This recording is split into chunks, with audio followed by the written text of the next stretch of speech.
Fala, galera, sejam muito bem-vindos à nossa primeira aula desse curso aqui intensivo pré-prova SpaceX, tá bom? Então, sem mais delongas, vamos ao trabalho, tá? Então, nessa primeira aula a gente vai trabalhar com a resolução das nossas questões do PDF de funções, tá? Praticamente é o tema mais cobrado, né, dentro de álgebra na SpaceX, tá ok? Então, vamos lá. Então, a primeira questão aí foi referente à SpaceX de 2022, tá? Ela falou o seguinte, ó. Considere a função, e aqui tu já começa a ficar atento para um detalhe, ó. Ele definiu o domínio da função como sendo apenas de -3 a 1, tá? Então, você não tem como domínio todos os reais. Quer dizer o que, Anderson? Que você não vai poder olhar a função por inteira. Você vai ter um fragmento específico dela que você vai analisar, tá bom? Cuja lei de formação vai ser essa função do segundo grau aqui, ó. Beleza.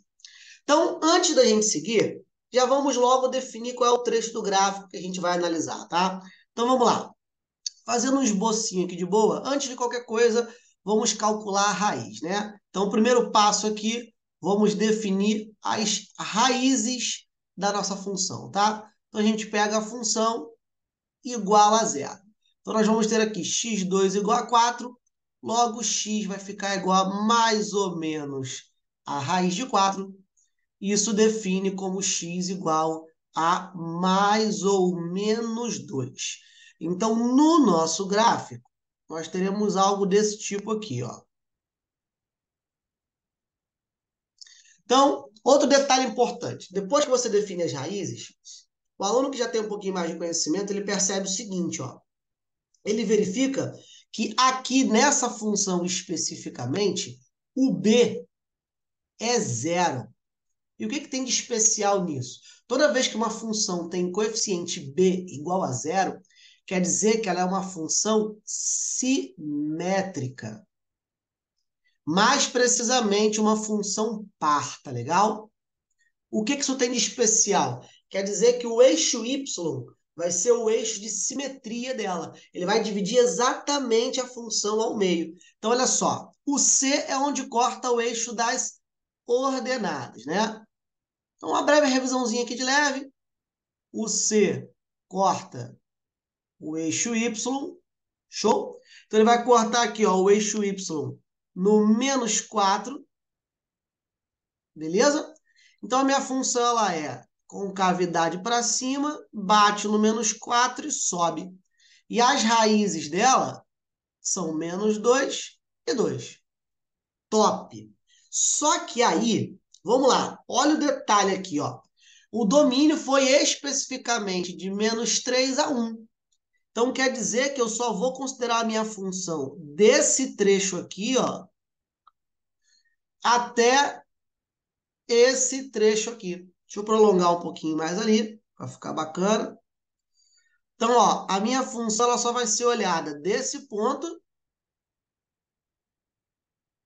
até esse ponto aqui.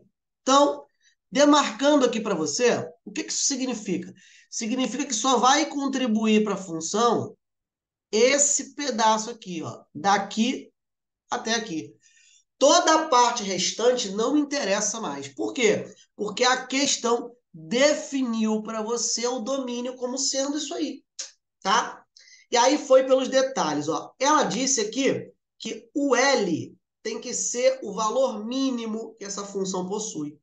Então, nesse trecho aqui, que a gente grifou em azul, o mínimo está aqui, ó. Esse daqui é o mínimo da função. Então, quer dizer que o L dela tem que valer -4, tá ok? Ele definiu o H como sendo o valor máximo. E aí muitos alunos até, quando bate o olho nessa questão, confundem alguma coisa, né? Por quê? Porque ele fala o seguinte, pô, se uma função de segundo grau está falando de máximo ou de mínimo, ela está falando do vértice, né? Do y do vértice. Só que a função é feliz, né? Ela tem concavidade para cima. Como que uma função que é feliz, ela vai ter máximo? E aí o cara, a questão deve estar anulada. Não, não está não. ela está certinha por quê? Porque ele restringiu o domínio. Se o domínio fosse em todos os reais, aí o máximo dela era mais infinito, tá? Não é o caso aí. O domínio não são os reais. Então, por isso que ela vai ter sim máximo, ó. O máximo dela é justamente esse topo aqui, ó. Vai ser o máximo daquela função. Então, o máximo da função, que vai ser, no caso, o h, né? Vai ser quem? Vai ser a f quando o x for menos 3. Tá ok? Então, no momento que o x é menos 3, basta você substituir ele na função. Ó. Menos 3 ao quadrado, menos 4. Você vai ter 9 menos 4. Isso equivale a 5. Tá bom? Então, o valor de h é 5. Beleza. E o terceiro e último item é o R. Ele falou que o Rzinho é o zero. Para quem não lembra, galera, zero é a mesma coisa que raiz da função. Então, falar em zero de uma função é falar na raiz que ela possui, tá? E nesse caso aí, apesar de uma função de segundo grau, quando o delta é positivo, ter duas raízes diferentes, no domínio que ele me deu, só essa raiz aqui está sendo considerada, ó. Então, o Rzinho, obrigatoriamente, precisa valer menos 2. Então, acabou, né? Como a questão pediu L, H e R, o L a gente encontrou menos 4, o H nós encontramos 5, e o Rzinho encontramos menos 2. E você encontra essa resposta na letra delta. Beleza? Então, uma função quadrática com domínio restringido. Show? Vamos para a próxima questão aí. Questão número 2, também da SpaceX de 2022, para você ver como função é especificamente um tema bastante cobrado, né? Você ir para a SpaceX sem dominar a função é muito arriscado, ainda mais que a prova de matemática, por característica, tem peso 2, tá legal? Então, olha só, as empresas Águia, Leão e Pantera apresentaram suas propostas para impressão das provas de um concurso público. Cada uma dessas empresas cobra um valor por prova. Então, ó, um valor por prova. Então, isso aqui é variável, mais um valor fixo. Galera, no momento que o aluno que já está acostumado, né, lê esse trecho, ele já obrigatoriamente tem que identificar que ele está numa questão de função do primeiro grau. Por que antes? Porque uma função do primeiro grau tem essa característica, olha só. F de x igual mx mais n. Essa daqui, ó, é a parte variável, que é o mzinho, é o coeficiente angular, né? E o n é a parte fixa. É aquilo que você vai pagar independente de você usar ou não. Tá legal? Então, no momento que você identificou isso, estando acostumado, a questão ficou tranquila, né? Então, ela falou o seguinte, ó, a empresa Águia cobra um valor fixo de 600 mil mais 15 por prova. Então, vamos lá.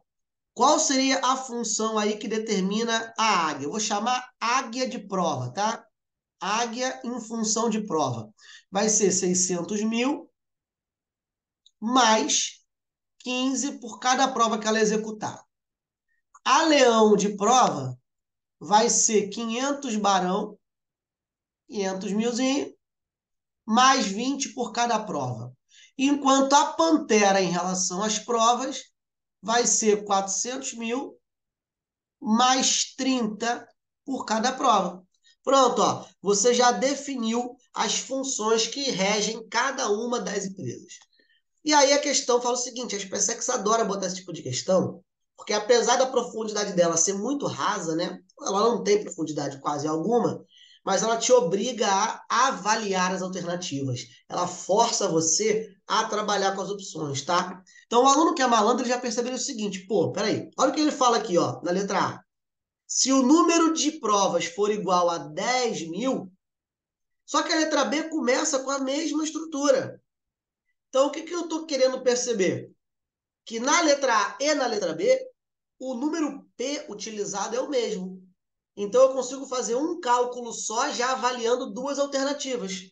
Tá legal? Então, é isso que a gente vai trabalhar agora. Ó. Vamos lá. Então, olha o que ele afirmou para a gente aqui. Ó. Quando P for 10.000, eu quero justamente entender o seguinte, o que acontece com cada empresa dessa? Então, eu vou descobrir a Águia valendo 10.000, Leão valendo 10.000 e Pantera valendo 10.000. Tá?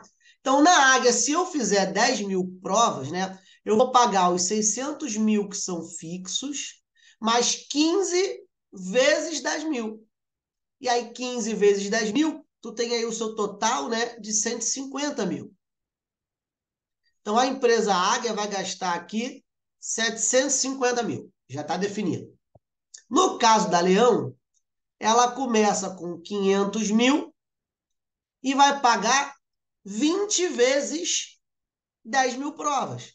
Então, aqui vai ter um acréscimo de 200.000 no faturamento, gerando um total gasto de 700.000.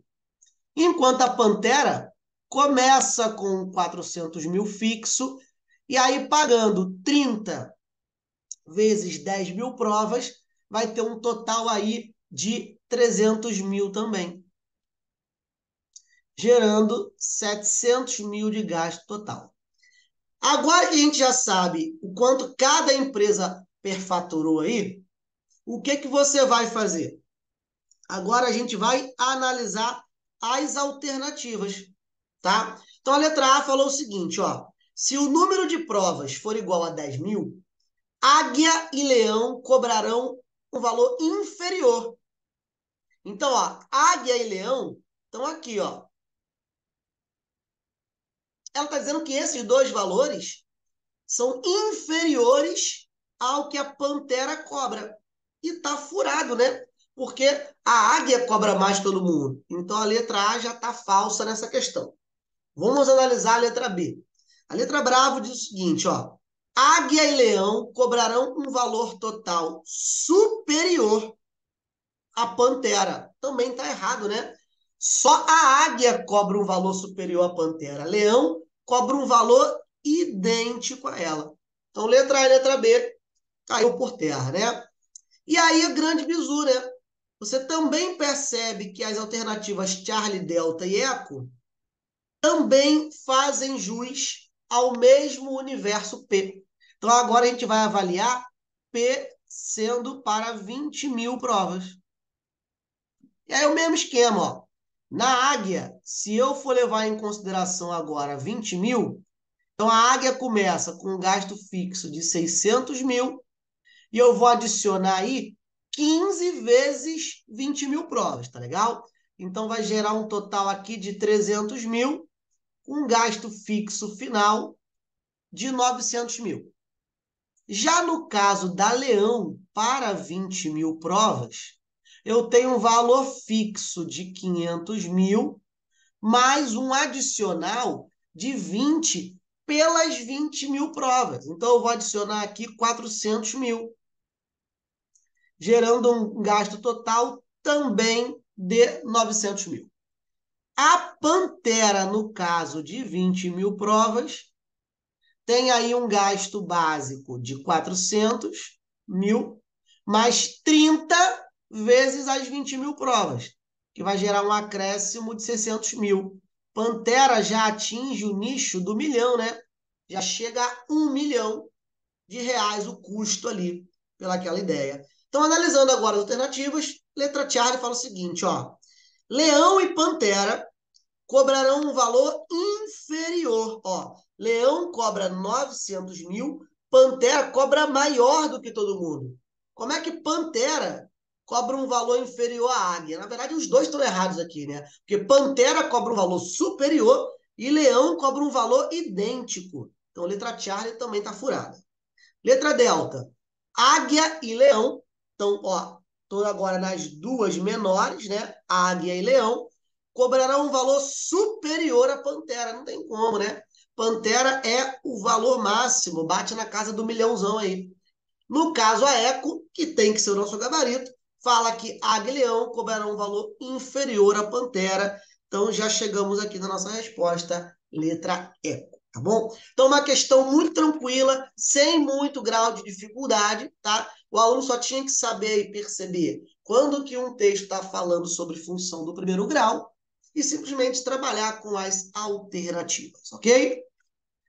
Questão número 3 aí agora. Questão número 3 fala sobre o domínio. E se você parar para prestar atenção, olha só, a gente ainda está no mesmo ano das PSECs.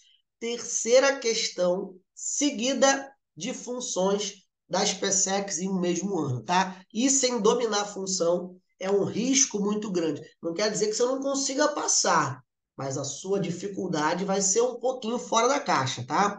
Então vamos lá. Domínio de uma função. Domínio é condição de existência, tá ok?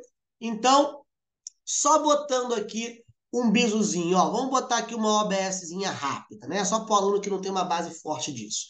Se eu tenho, por exemplo, uma função livre, o que eu gosto de chamar de função livre? É uma função que não tem denominador, não tem raiz, não está dentro de log, nada. Uma função pura, tá? Função polinomial, tá ok? Se eu estou numa função polinomial, o meu x, o meu domínio, não tem restrição nenhuma. Eu posso botar valor negativo nele, eu posso botar valor positivo e eu posso botar valor nulo, sem nenhum problema. Então, toda vez que a minha função ela é livre, o meu domínio são todos os números reais. Tá legal? Um outro exemplo. Se eu tenho agora essa função aqui, ó, x mais 1 sobre x menos 2. A função do numerador, quando não tem nada, ela é uma função livre. Então, quer dizer que em cima eu também posso colocar qualquer número, tá? Porém, o denominador já não é bem assim. Toda função que está no denominador, ela pode até ser qualquer coisa, desde que não anule o denominador. Então, a condição de existência do denominador é ser diferente de zero, tá? Então, aqui eu teria que fazer x menos 2 diferente de zero, deixando x diferente de 2. Então, nesse caso aqui, galera, o meu domínio seriam todos os reais, tirando o número 2, porque se o 2 fizer parte do domínio, ele vai zerar o denominador, e matematicamente não é permitido, tá? Letra Charlie, um outro exemplo. Se eu tenho aqui, ó, essa função, ó, raiz quadrada de 2x menos 4. Agora eu já estou dentro de uma raiz de índice par. Toda vez que você está dentro de uma raiz de índice par, é obrigatório que o seu radicando seja maior ou igual a zero. Por quê? Porque se você bota o radicando negativo, você entra dentro do conjunto dos complexos. E a tua função é uma função real, ó. Ela não permite que você entre dentro de complexos, tá? Então, você cairia aqui numa inequação do primeiro grau. Simples assim, tá ok? Então, ficaria ó, 2x maior ou igual a 4, x maior ou igual a 2. Esse seria o seu domínio, tá legal? E um último exemplozinho aí básico, só para o aluno que não tem base nisso, não é uma aula básica, lembra que eu avisei que esse é um curso que tem um objetivo direto, tá? Trabalhar de maneira imersa o tempo todo no nível real das PSECs. Mas não custa a gente de vez em quando, né, dar uma relembrada, até para você que é um aluno que já está um pouco mais safo, mas isso não quer dizer que você domina tudo, né? Então vamos lá. Se a minha raiz for de índice ímpar, o que que acontece? Nada. Quando uma raiz tem índice ímpar, quer dizer que ela aceita tudo também. Então, índice ímpar está praticamente no mesmo universo que uma função livre. O domínio continua sendo qualquer número real. Tá bom? Show de bola. Sabendo disso, vamos aqui para a função. Ó. Ele me deu uma função que está dentro de uma raiz de índice par.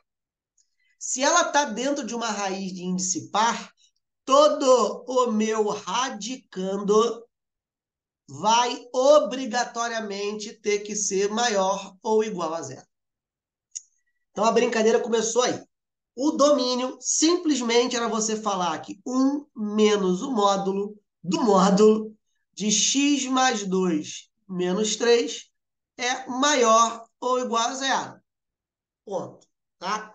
Nesse momento, a questão deixou de ser domínio. Ela inicia com teoria de domínio e já se transforma em inequação modular. Tá legal? Toda vez que você tem uma inequação modular, onde você até pode ter vários módulos, porém eles são internos, ainda é uma inequação modular fácil de resolver, porque você pode vir tirando os módulos de fora para dentro, tá? Então vamos ver aqui, ó. Primeiro, eu só posso resolver uma inequação modular única, né? Quando tem um módulo positivo, né? Vamos dizer assim. Quando eu digo módulo positivo, quer dizer um módulo mandante, tá legal? Quando o módulo está sozinho. Então, o que eu vou fazer? Eu vou passar o menos 1 para lá, vai ficar aqui, ó, menos o módulo de x mais 2, menos 3, maior ou igual a menos 1. Obviamente, você não pode ter uma inequação onde a parte mandante é negativa. Então, você multiplica toda a inequação por menos 1, e isso vai te obrigar a inverter tudo, né? Então, esse módulo aqui externamente virou positivo, e você não pode esquecer de inverter o sinal da inequação, tá ok? E o menos 1 vira mais 1. No momento que você está com essa estrutura base agora, o que, que você faz? Você agora vai abrir a tua inequação em duas. Por quê? Porque, para quem não sabe, olha aqui, ó, uma outra OBSzinha de leve. Se eu tenho módulo de x igual a 4, existem dois valores que fazem isso aqui dar certo. Por quê? Porque dentro do módulo não há restrição de sinal, né? Então, se eu tiver módulo de menos 4, vai dar 4 a minha resposta. E se eu tiver módulo de 4, também vai dar 4. O que a gente tira isso como teoria? A parte interna de um módulo, no caso da inequação, ela é repetida, tá legal? Ó, você repete ela duas vezes, e aí você, na primeira, copia simplesmente o que já estava. Na segunda, você inverte toda a parte externa. Por quê? Porque com isso você está dizendo que você está trabalhando com o universo positivo e com o universo negativo, que o módulo lhe permite sempre na parte interna, tá bom? E aí você transforma um módulo em dois módulos menores, que a gente tem que fazer o mesmo esquema, ó. Temos que deixar eles sozinhos. Então, você chega aqui no módulo de x mais 2 menor ou igual a 4, e aqui no módulo de x mais 2 maior ou igual a 2, tá bom? Então, viramos agora duas menores inequações aí. Pegando essa primeira, vamos resolver ela aí. Vou chamar de, vou botar um roxinho aqui, vou chamar de inequação 1, tá?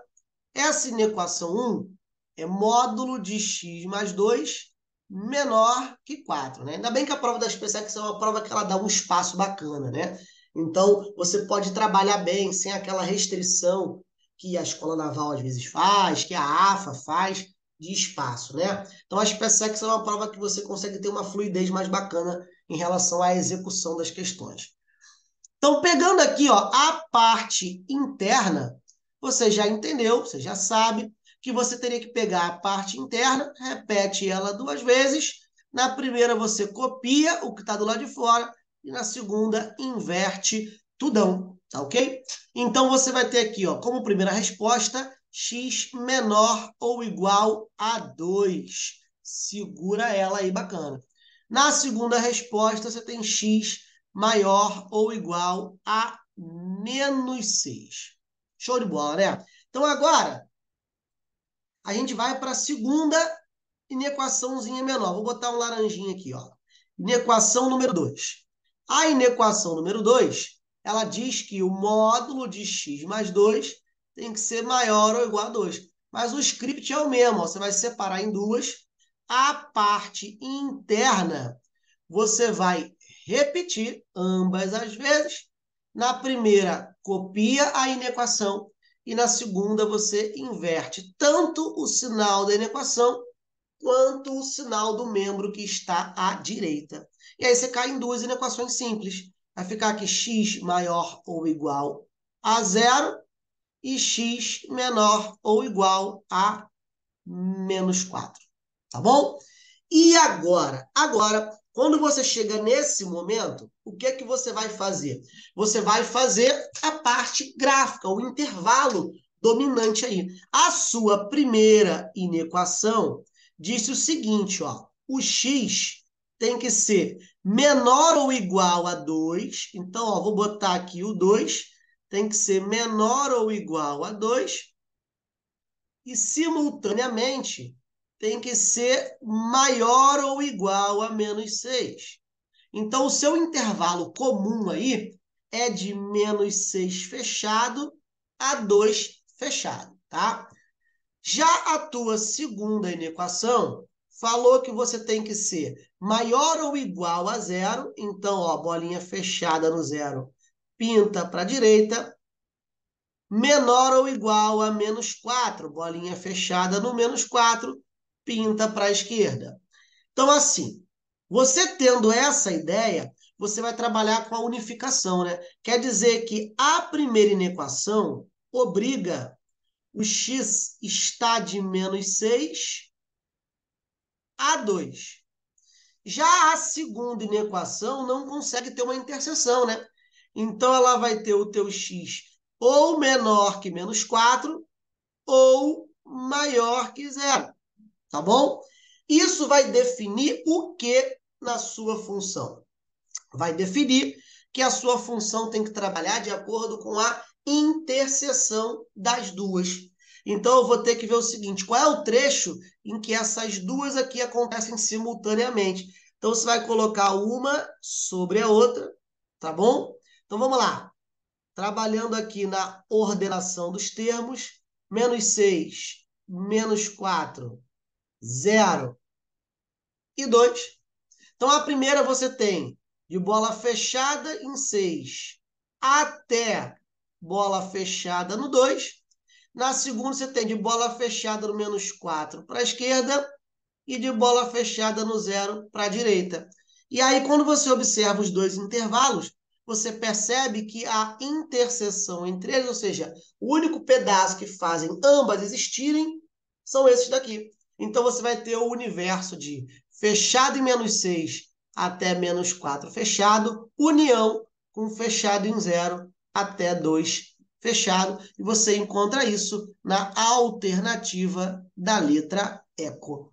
Tá legal? Então, essa aí já é uma questão um pouco mais trabalhosa, né? Ela já desenvolve um pouco mais de habilidade, porém, para quem está acostumado com as PSECs, é o que deve se esperar, tá bom? Questão número 4 vai de novo no mesmo ano. Olha que doideira, galera. 2022, quarta questão seguida de função, tá? E, de novo, as PSECs bate em módulo, só que essa já é uma questão de módulo mais sagaz, né? Uma questão até que vem da batida de escola naval, de EFON, tá?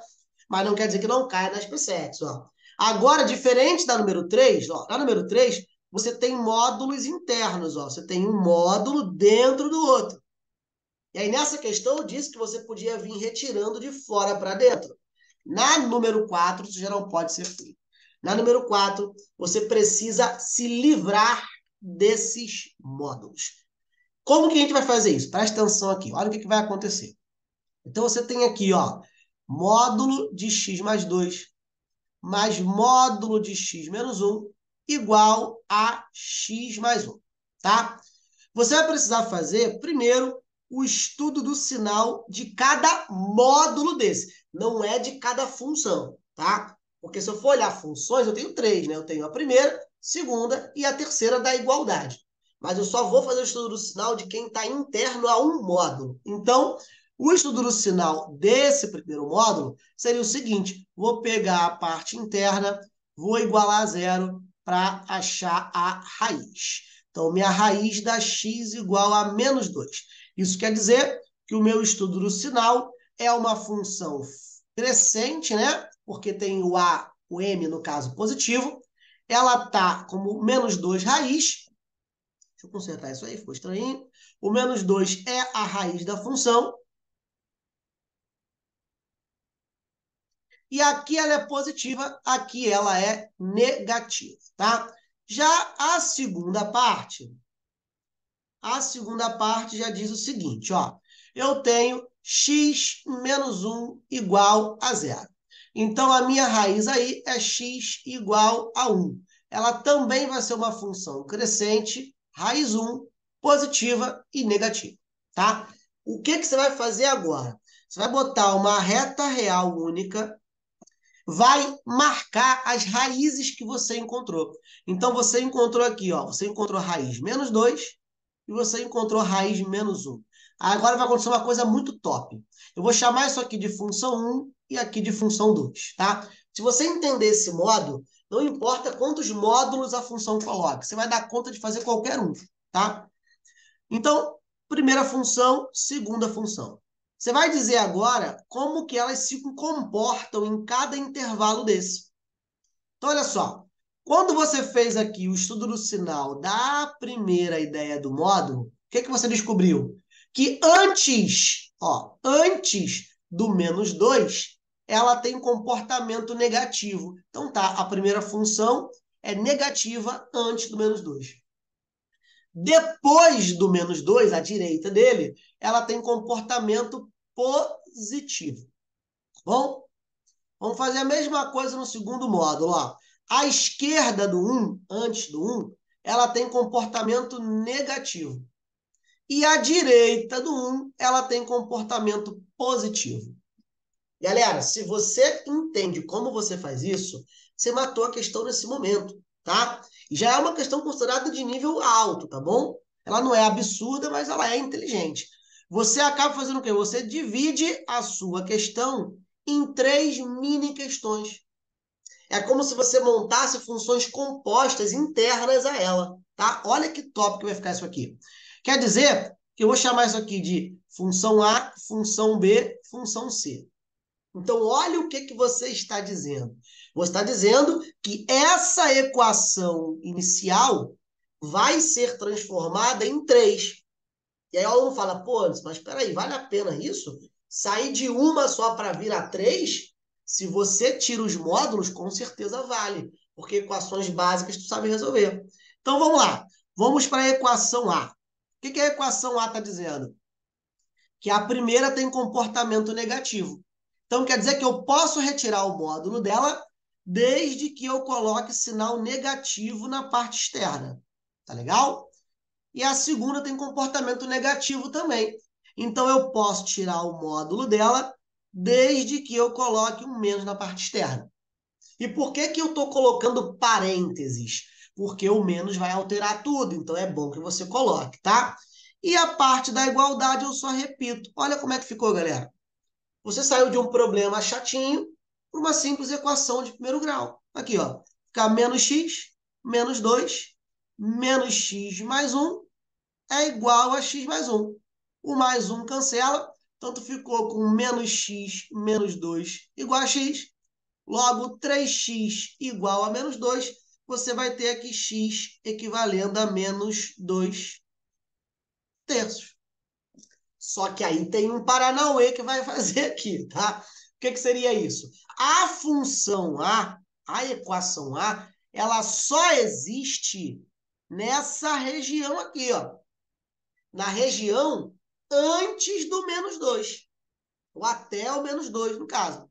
Então, você tem que avaliar o seguinte, o número que eu encontrei como resultado está nessa região? Porque se ele não estiver, mesmo você tendo encontrado, ele não serve.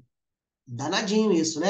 Então, olha só, menos 2 terços vai dar menos 0,6 alguma coisa. E, infelizmente, menos 0,6 não pertence ao intervalo antes de menos 2. Então, quer dizer que essa minha primeira solução, ela não presta, tá legal? E aí você segue o barco, vai para a próxima. Ó. Na equação B, a minha primeira tem comportamento positivo. Ó. Então, comportamento positivo, enquanto a segunda tem comportamento negativo. E a igualdade eu repito. E você parte para a execução novamente. Vai ficar x mais 2 menos x mais 1 é igual a x mais 1, tá? Então, você vai ter aqui, ó, cancelamento desse x, cancelamento desse 1, você encontra x igual a 2.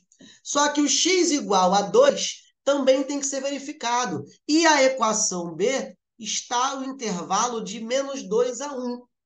Só que, infelizmente, de novo, o número 2 não está dentro desse intervalo. Então, mesmo eu tendo encontrado, ela não serve, ok?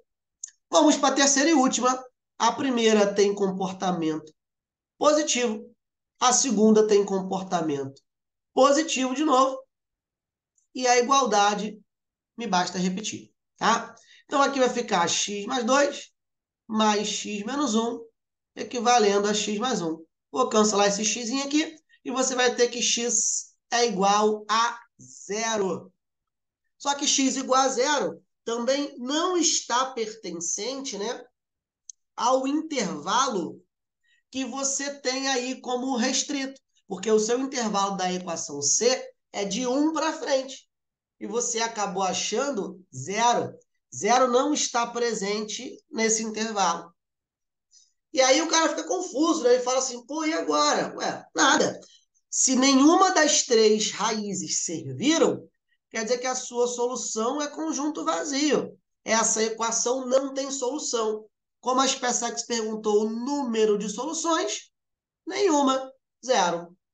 Legal? Uma questão bacana, inteligente já, mas basta o aluno ter costume de fazer ela, tá bom?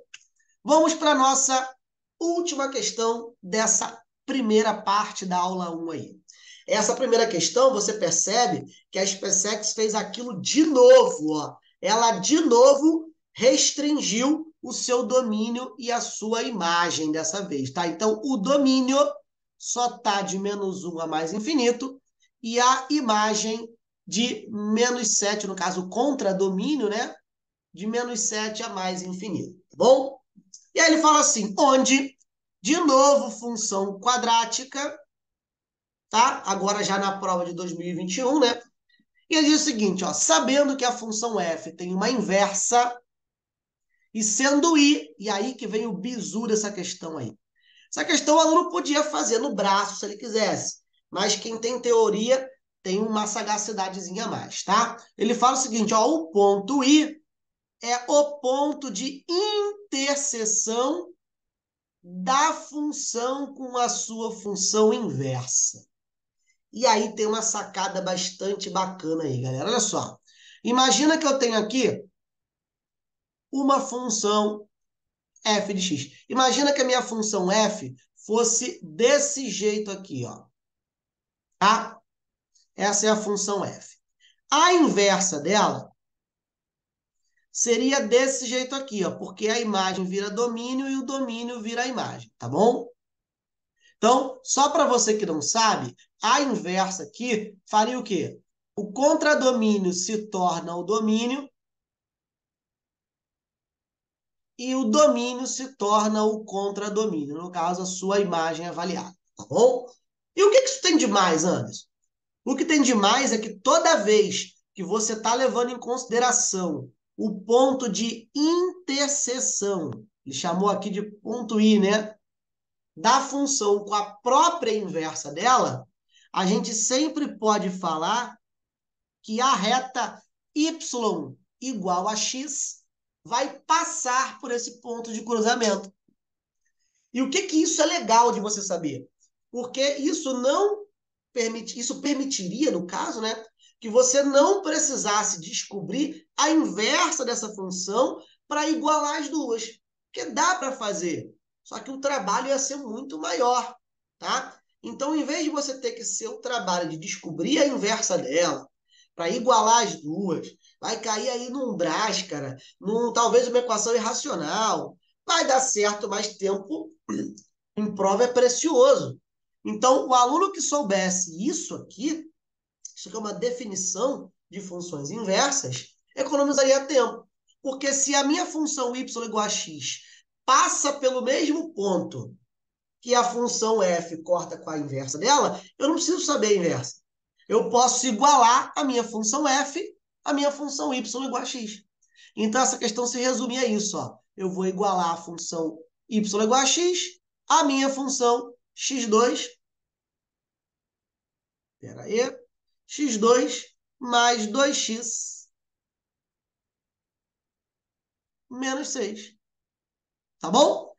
Então, simplesmente se resumia a um báscarazinho bobão aí, tá? E aí, sabendo disso, você cai numa equação simples do segundo grau, vai ter que fazer aí um delta igual a b ao quadrado menos 4ac. E aí, se você sabe sobre o produto, você pode fazer aí por Steven, né? Não tem problema nenhum. O delta vai dar 25. X é igual a menos 1 mais ou menos 5 sobre 2a. Então, tu vai ter aí um delta como sendo menos 1 mais 5 sobre 2 e menos 1 menos 5 sobre 2. Então, você vai encontrar 2 como primeira opção e menos 3 como segunda opção. E aí é que vem a grande ideia da brincadeira, né? Você só está olhando o domínio de menos 1 a mais infinito. Então, o teu x não pode ser antes disso. Logo, menos 3 está fora da brincadeira. Certo? Então, vê se você entende. Como o domínio da função ela foi restringida, você não pode considerar o menos 3 para x, porque o seu domínio está aqui, ó. O seu domínio está de bola fechada em menos 1 em diante. O menos 3 está antes do menos 1. Como é que ele pode ser utilizado? Então, você só tem como ponto de encontro I, né? A abscissa do encontro seria, no caso, o 2, tá legal? Só que ele quer a soma de A mais B. Então, o meu A vale 2, a minha abscissa do encontro. Só que quem é o B? O B é a ordenada. A ordenada nada mais é do que o valor da função na abscissa que eu quero. E o que é legal é que, como é o ponto de encontro aqui, eu posso tanto substituir na F, quanto posso substituir na minha Y igual a X. Então, se nesse ponto aqui Y é igual a X, quer dizer que B também vale 2. Logo, A mais B, 2 mais 2, você está aí com resposta 4. E ele pergunta em que intervalo A mais B pertence, tá? A mais B está entre 0 e 5. Tá legal, gente? Então, essa nossa primeira parte da aula 1 fica por aí. Foi para você perceber que não saber função é algo bastante arriscado na SpaceX, tá? Não é uma matéria pequena, tem muitos detalhes, mas nada melhor do que você que tem uma certa base já, né? Um aluno que não tem base, dificilmente vai dar conta de acompanhar uma aula dessa com rendimento, porque já exige que tenha pré-conhecimentos, né? Senão muita coisa que eu falo aqui, como não é uma aula de nível iniciante, vai ficar perdidão, tá? Mas como a proposta desse curso é ser algo mais intensivo, né? Que dê resultado muito rápido no pré-prova, então você percebe que não saber função é algo que você não deve arriscar, tá ok? Então a nossa primeira aula fica por aqui. Um grande abraço. A gente se vê na próxima aula. Valeu!